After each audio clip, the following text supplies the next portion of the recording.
오늘은 지난 시간에 예고해 드린 대로 원당 구도심의 뉴타운 재개발 사업 대상으로 지정된 구역들의 현재 상황을 좀 짚어보는 그런 영상을 보여드리겠습니다. 먼저 교외선 철길 북쪽에 위치한 원당 2구역, 5구역 그리고 원당 8구역 3개 구역을 묶어서 현장 골목 모습과 함께 정리해 드리겠습니다. 자, 시간을 되돌려서 16년 전, 그러니까 2007년의 고향을 되돌아보면요, 당시에는 고양시뿐 아니라 전국적으로 모든 구도심 지역에서 뉴타운 재개발 사업에 대한 열망이 2000년대 중반까지 그야말로 광풍처럼 몰아치던 시기였습니다. 이를 반영하듯 당시에는 고양시 행정조직에도 뉴타운과라는 부서가 아예 따로 있었어요. 나의 살던 고향은이라는 이 책이 바로 고양시청 도시주택국 뉴타운과에서 발행한 책인데, 뉴타운 재개발 사업으로 조만간 사라지게 될 원당, 능곡 그리고 일산의 풍경들을 사진 자료로 이렇게 모아놓은 책입니다.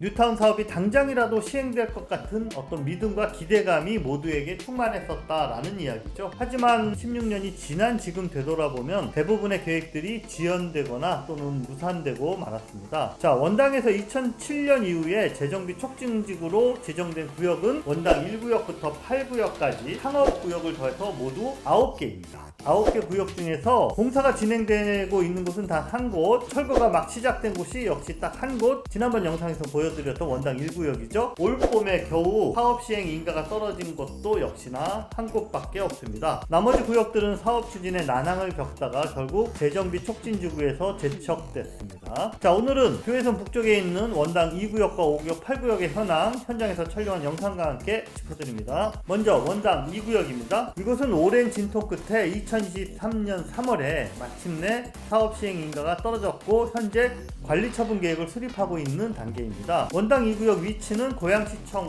후문, 그리고 주교동 행정복지센터, 그리고 우측으로 마산공원 이렇게 둘러싸인 지역입니다. 조합 설립 이후 주택시장 침체 등의 이유로 사업이 수차례 유보되다가 2015년에 대림 산업을 시공사로 선정하며 사업 추진을 재개했습니다. 이후 2019년 건축심의를 통과한 후 같은 해 사업 시행 인가를 신청해서 지난해 3월에 시행 승인이 떨어졌습니다. 고양시청 건물 뒤편 담벼락 건너로 원당 2구역의 상가 거리입니다. 식당과 카페, 또 작은 명함집 등이 보이고요. 이것은 주인장이 40년 동안 자리를 지키고 있는 원당 비니루라는 가게네요. 금모래마트 사거리, 자, 여기가 원당 2구역의 중심 지역이고요. 지난번에 보여드린 것처럼 원당 1구역과 비슷하게 원당 2구역의 대표적인 건물들도 지은 지 40년 가까이 된 이런 저층의 연립주택들입니다. 이번에는 연립주택과 단독주택들 사이에 계단을 지나서 골목길로 들어가 보겠습니다. 오래된 동네 풍경과 어울리게 담벼락을 따라 늘어선 화분에 예쁜 꽃들이 정겹게 피어있네요. 이것도 조만간 원당 1구역처럼 철거가 될 것 같으니까요, 골목길 풍경을 둘러보고 싶으신 분들은 미리 한 번쯤 산책을 해보셔도 좋을 것 같습니다. 원당 2구역의 면적과 용적률, 건폐율은 보시는 것과 같고요. 개발이 끝나면 지상 35층 아파트 10개 동 1326세대와 복리시설 등이 건립될 예정입니다. 전용면적 규모별 세대수도 이렇게 되고요. 이 중 분양주택은 1191세대, 그리고 임대주택은 135세대가 건립될 예정입니다. 다음은 교외선 철길과 원당로 북쪽으로 길게 이어진 원당 5구역입니다. 원당 초등학교, 마산공원과 경계가 닿아 있고요. 중심을 관통하는 마산로 왼쪽 그리고 오른쪽에 걸쳐서 원당의 9개 뉴타운 구역 중에서 가장 넓은 지역을 포함하고 있는 곳입니다. 이곳은 2014년 재정비 촉진지구로 지정되면서 사업에 대한 기대감이 높아졌지만, 넓이가 이렇게 넓은 만큼 여러가지 변수들이 복합적으로 작용을 해서 결국은 원당 5구역은 2018년에 재정비 촉진지구에서 제척되었습니다. 원당 5구역의 특징은 마을버스가 다니는 중심도로 좌우편으로 이렇게 상가들이 아주 많이 밀집해 있습니다. 식당, 미용실, 다방과 술집 등 구도심 상가의 전형적인 이런 가게들이 줄지어 있네요. 이것도 원당의 다른 구도심처럼 3층 미만의 저층 연립주택들 많이 보이고요. 또 제법 규모가 큰 단독주택들도 꽤 많이 눈에 띕니다.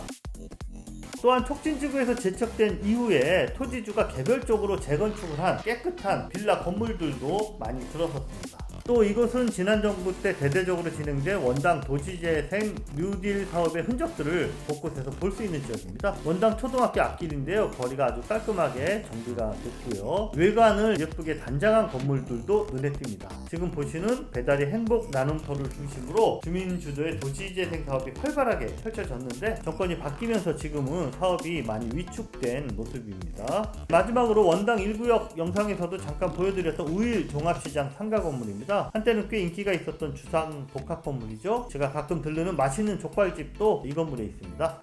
이처럼 새로 지은 빌라와 상가지역 오래된 빌라가 이렇게 뒤섞여 있는 까닭에 5구역 전체의 재개발 사업은 어려워졌다는 게 부동산 업계의 전망입니다. 다만 입지면에서 여러가지 메리트가 많은 지역이기 때문에 부분적으로 가로주택 정비사업 등이 진행될 가능성이 있다는 전망입니다. 오늘의 마지막 순서인 원당 8구역입니다. 이곳은 현재 존치 정비구역으로 남아있습니다. 재정비 촉진지구가 되려면 건물의 노후도가 최소 30년이 넘어야 되는데 원당 8구역이 상대적으로 늦게 주택가가 형성된 까닭에 아직 노후도 여건을 채우지 못한 것입니다. 원당 8구역은 고양시청에서 북쪽으로 원당중학교와 박제국마을 가는 방향으로 녹지구역에 산변이 둘러싸여 있는 그런 마을입니다.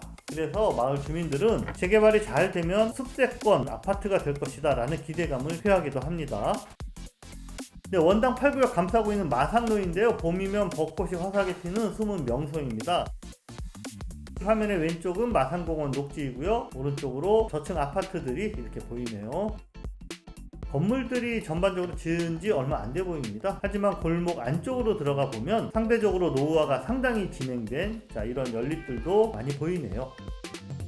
원당 8구역의 운명은 언제 결정되느냐? 아마도 내년 이후에 이 지역의 노후도를 재검토해서 재정비 촉진지구로 지정할 것이냐 말 것이냐를 결정하게 될 것 같습니다. 네, 오늘은 원당 2구역과 5구역, 8구역의 세 곳을 다녀봤습니다. 세 곳 모두 현재 상황이 각각 제각각이네요. 교회선 남쪽에 원당의 나머지 재정비 구역들은 어떤 상황일까요? 조만간 카메라를 들고 찾아가 보도록 하겠습니다.